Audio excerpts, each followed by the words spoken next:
We all kind of think we know what trust is, right? It's this fundamental thing in society. But what if we could peel back layers thousands of years before we even had the word trust? What did humans actually feel back then? And how did those primal instincts build the foundation for everything else? Today, we're doing a deep dive into a really fascinating AI-driven study that honestly flips our understanding of human trust completely on its head. Yeah, this is all about looking at the science of the science behind trust. We're tracing that journey from raw primal feelings right up to the complex societies we have now. And we'll look closely at how rules popped up as ways to, well, to reinforce that trust. What's really cool is how AI can analyze all these connections, history, biology, psychology, finding patterns humans might just miss. It connects the dots in a unique way. Okay, so our mission today is to pull out the most surprising facts, the really crucial insights from how this AI synthesizes trust, rules, human evolution. Think of this as your essential briefing because this stuff, it really impacts global cooperation, the economy, even just, how you interact with people every day. All right, let's start at the beginning. Picture our earliest ancestors. No written laws, maybe not even complex language yet. How did they figure out if someone new was a danger or maybe someone they could cooperate with? The AI study tackles this head on. What did we feel before trust? Well, before we had that concept, interactions were really driven by gut instincts. Immediate payback, Yeah. basically, and just watching how people behaved right then and there. Cooperation definitely happened, but it was tied tightly to survival. Fear getting smacked down immediately or those basic brain chemistry rewards for doing something good for the group. So if someone shared their food, yeah, they'd probably get help later. But if they didn't, their status in the group would change instantly. Very immediate consequences. Wow, that sounds like you'd have to be constantly on edge. So what was that feeling actually like, operating like that, before the word trust existed? What was the emotion? The feeling itself was probably more like a quick primal check, threat or benefit, right now. The emotional landscape was likely pretty simple, almost binary.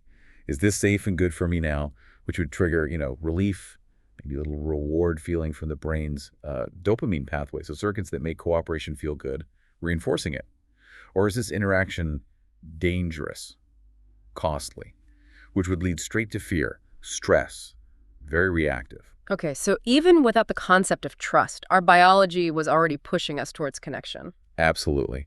Our brains are inherently wired for social connection. There are specific neural pathways for bonding, for empathy. This gave us a natural nudge towards cooperation. It laid the groundwork, this innate drive for social bonds. It probably felt like comfort or safety when you were around familiar, reliable others, a precursor to actually thinking about trust. So what this means for you, the listener, is that trust isn't just some idea we cooked up. It's built on biological machinery we had for ages. Right, the AI study really positions trust as this huge evolutionary step. If those were the primal feelings, how did we make the leap to consciously understanding trust? Well, that came with bigger brains, essentially. Cognitive advancements were key. Things like developing complex language, and really importantly, the ability to predict how someone might act in the future based on how they've acted before. That allowed us to move beyond just immediate family-based interactions towards, dealing with strangers building institutions. And the biology was still right there. Neurobiological mechanisms, like oxytocin, people call it the love hormone, it's big in bonding, and those dopamine pathways we mentioned. They were super important in encouraging social bonds, reinforcing cooperation. Fundamentally, trust is partly a neurochemical thing that evolved to make social life less risky, hold groups together. And how does that play out in how an individual develops trust? Does it kind of mirror how the species figured it out? It's actually a fascinating parallel. Think about a baby. Their trust develops through consistent, reliable care from parents or caregivers. That forms secure attachment. Just like that baby learns, okay, this person is reliable, early human groups learned these members consistently pull their weight. This pattern of reliability builds an internal mental model, like, I can predict this person will act beneficially. That allows us to abstract the idea of trust.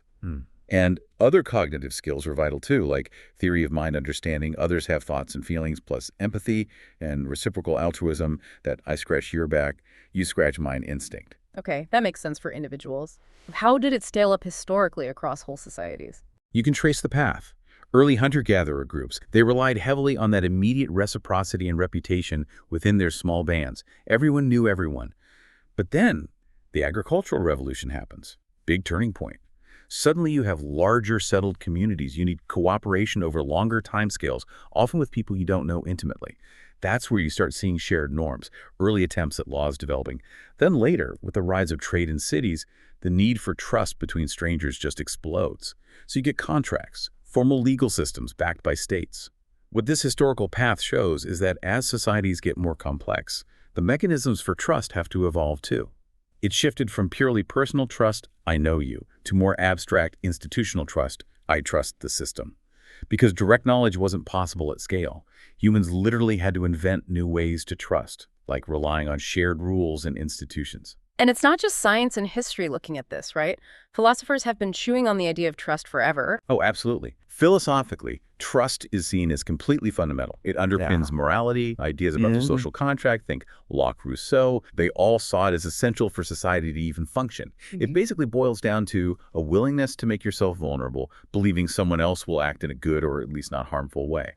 So yeah, from a gut feeling to brain chemistry to philosophy, trust really is woven into the absolute fabric of society. Now, the AI study really emphasizes that rules are crucial for trust. But where did rules even start before we had courts and laws? Well, the idea of rules goes way deeper than just human laws. A lot of what we consider rules actually started as basic biological or environmental facts, the laws of nature, you could say. Think about instincts like self-preservation or deeply ingrained taboos like avoiding incest. These were adaptive behaviors that helped survival. So before humans consciously made rules, they were already following these kinds of natural constraints, these implicit rules, through instinct.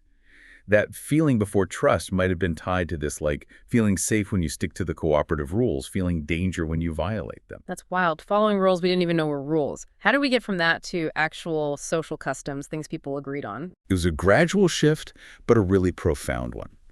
Moving towards explicit customs, traditions, early social norms. Again, that agricultural revolution was a catalyst. With larger groups, explicit rules became necessary to manage how people interacted, especially people who didn't know each other personally. These agreed-upon rules acted like a stand-in for personal trust.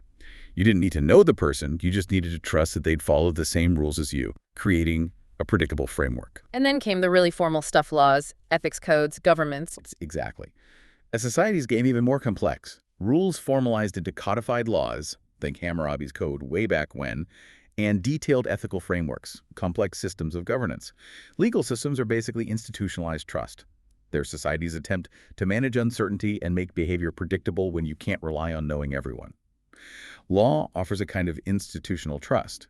And it's a two-way street, this relationship between rules and trust. Good rules often just formalize trust that already exists. And well-designed rules, applied fairly, definitely reinforce trust by making things predictable. But flip that bad rules, rules that are arbitrary or enforced unfairly. They seriously erode trust. The legitimacy of any rule really depends on how much people trust the institutions making and enforcing it. Okay, given that deep connection, what did the AI analysis show about the types of rules and how they specifically affect our trust? Yeah, the AI didn't just list rule types. It showed why each type matters for trust.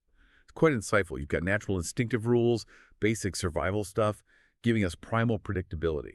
Then social customary rules like etiquette, gift-giving that reinforce bonds, build group cohesion, formal legal rules, traffic laws, contracts, give us that impersonal predictability. But as we said, they can backfire if they seem illegitimate. Ethical moral rules, honesty, fairness, these are really foundational. They underpin everything else. Then, importantly, the AI identified unnecessary obsolete rules. Think outdated regulations. These actively erode trust, make people cynical, often a sign that trust or governance is already failing. And finally, emerging adaptive rules like we're seeing now with data privacy or AI ethics. These are crucial for building trust in new areas. This really shows societies need to constantly update their rulebook to keep trust healthy. So rules aren't just fences. They're the framework that lets you build trust, even with strangers. And we need to keep checking if the framework still works. Let's talk about the impact then. The huge effect trust, or the lack of it, has everywhere in society. This isn't just theory, it shapes your life daily. Right, the AI's analysis was really comprehensive here. It showed clear links. High social trust in a community correlates with things like lower crime, more people getting involved civically, even better public health. On the flip side, low trust contributes to social isolation, mental health problems, economy stagnating. Trust basically acts as a key factor for public health and how resilient a society is. When trust is high, it lowers the cognitive load that mental effort needed just to navigate daily interactions, reduces stress. And looking at bigger structures, like government, Public trust is absolutely essential for getting policies to work, for stability, especially during a crisis. When that trust breaks down, maybe because of corruption or just a lack of transparency, you see political instability, democracy weakening. Trust in government is like this crucial institutional capital. It's valuable, easily spent, and hard to earn back. Ethically, too, trust is fundamental. Our whole system of moral reasoning kind of assumes a baseline level of trust. If trust collapses in a society, the moral fabric starts to fray because the basic expectation of reliable, decent behavior disappears. Okay, thinking about that, can you give some specific examples, the good and the bad, across different areas? Sure. The AI mapped this out clearly. Take the economy. High trust means lower costs for doing business, more investment, low trust. Corruption, black markets thrive. Politically, high trust supports stable government, effective policies. Low trust can lead to authoritarianism, unrest. Socially, strong communities, cohesion versus society breaking apart. High crime, psychologically. Good mental well-being, less stress versus widespread paranoia, cynicism, even technologically. High trust means people adopt helpful innovations faster. Low trust fuels misinformation, cybercrime, and environmentally. Yeah. Trust is needed for collective action, like on climate change. Without it, everyone just looks out for themselves, the free rider problem. The digital age throws a whole new wrench into this, doesn't it? Oh, absolutely. It completely reshapes the landscape. We're more connected than ever, but it also creates brand new ways to spread distrust and fake information. Think about social media algorithms. They're often built for engagement, right? But that can end up amplifying polarizing content, creating echo chambers, and eroding trust between groups. Plus, the old cues we use to judge trustworthiness face-to-face, they're often missing online, replaced by digital signals that are pretty easy to fake. This is a huge challenge for you, for everyone, trying to figure out what information and who to trust online. This also raises a really important point about power. Who wins and who loses when trust is manipulated or destroyed? That's a critical aspect. The way trust is distributed or deliberately broken massively affects power dynamics. You see leaders sometimes exploit trust or exploit the lack of trust to gain power, using disinformation, fear-mongering to divide people. It's a classic tactic. And very often, it's marginalized communities who suffer most from broad societal distrust. They face discrimination, systemic barriers, partly because they aren't trusted by institutions or the wider society. This uneven distribution, or the active destruction of trust, it leads directly to serious social inequality and injustice. Okay, so given this enormous complexity, biology, history, society, power, how does an AI actually analyze all this, and what can it tell us about making things better? The real power of the AI here isn't just processing data faster. It's about seeing the hidden connections, the meta patterns, the feedback loops between, say, childhood development and political stability, all mediated by trust. It uses several methods. Data pattern recognition to find subtle links across huge data sets, historical, psychological, biological, you name it. Predictive modeling to run simulations. What happens if trust goes up here or a certain rule changes there? Systemic mapping to literally draw a diagram showing how trust flows through society, revealing choke points or amplifiers. And it applies things like game theory modeling, strategic choices, and behavioral economics, which looks at how real people, not just rational actors, make decisions about trust. That's quite a toolkit. How does the AI view our human smarts when it comes to navigating all this social stuff? From the AI's viewpoint, our human intelligence about trust is this really complex mix. It's emotional intelligence, it's empathy, feeling what others feel, and it's strategic thinking. It's not just logic. It's about reading subtle cues, adapting quickly. This makes us amazing cooperators, but also, vulnerable to being manipulated if someone knows how to push the right buttons. So if we want a future with more trust, where's the best place to start? Did the AI point towards an ideal scenario, maybe starting with kids? Yes, emphatically. The single most critical investment, according to the analysis, is building a strong capacity for trust right from early childhood. That means kids need consistent, reliable caregivers to form those secure attachments we talked about. And early education needs to focus heavily on social-emotional learning, teaching empathy, teaching critical thinking. The ideal framework involves that reliable caregiving, plus exposure to different kinds of people and perspectives, developing skills to question information, training empathy muscles, and grounding kids in ethical principles. A child raised like that is just better equipped for everything, forming healthy relationships, participating in society, spotting manipulation later on. That makes sense for individuals. What about society overall? What are the big levers we can pull based on this AI analysis? At the societal level, the strategies are pretty clear, though not always easy. Promoting transparency and accountability in all our institutions, government, business, media. strengthening democratic processes, actively fostering dialogue and understanding between different groups, investing massively in education, especially media literacy and civic education for all ages, and directly combating disinformation, which might even involve using AI tools ethically to help detect and flag it. How does our culture influence whether we elect leaders we can actually trust? A culture that tends to elect trustworthy leaders usually values integrity and honesty highly. Its citizens are generally equipped with good, critical media literacy. They don't just swallow headlines. There's a strong public demand for accountability. People expect leaders to answer for their actions. There's also often a cultural preference for leaders with a long-term vision, not just short-term gains.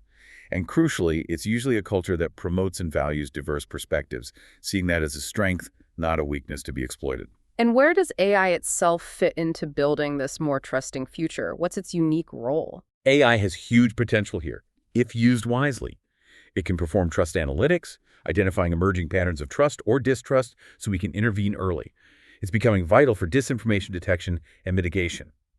We absolutely need ethical AI development, making sure the AI systems themselves are trustworthy. That means transparency, maybe using methods like explainable AI or XAI so we understand why an AI makes a certain decision. And AI could power personalized learning tools designed specifically to boost critical thinking and empathy skills, starting young. And importantly, the AI quantifies this. Trust isn't just a nice feeling, it's a measurable asset. High trust correlates directly with lower crime, higher economic activity. There's a real return on investment. But, and this is but the study strongly flags the ethical tightrope we have with AI in this space. We need ways to mitigate privacy violations using anonymized data, maybe techniques like federated learning. We must prevent AI from amplifying existing biases. That means careful algorithm design diverse data sets. We have to guard against manipulation risks, perhaps through clear labeling of AI-generated content and strong disinformation detection. We need to avoid autonomy erosion, keeping humans in the loop for critical decisions, and tackle those explainability challenges using XAI, so AI isn't just a black box when it deals with something as sensitive as trust. Right. So AI offers powerful tools for understanding and building trust, but we all, need to demand those ethical guardrails are firmly in place. Exactly. So wrapping up the core findings from this deep dive, human trust started as primal instinct, evolved into a cornerstone of society, and is completely intertwined with the rules we create. The AI analysis really drives home how deeply trust affects everything: your personal well-being, global cooperation. Its presence enables progress. Its absence breeds conflict. And it's critical to remember trust isn't fixed. It's an evolving necessity. Technology, societal changes, they constantly reshape it. That means our rules need to be flexible, adaptive. They have to actively foster trust, not undermine it. Being able to ditch outdated rules that no longer serve us is absolutely key. So the final thought, perhaps for you to ponder. This deep dive shows this ongoing dance between our own human intuition about trust and AI's power to analyze it scientifically. How can we use this deeper understanding to proactively build a healthier, better educated, more harmonious world? How do we use this knowledge to ensure a balanced, trusting future for everyone? This is DigitView.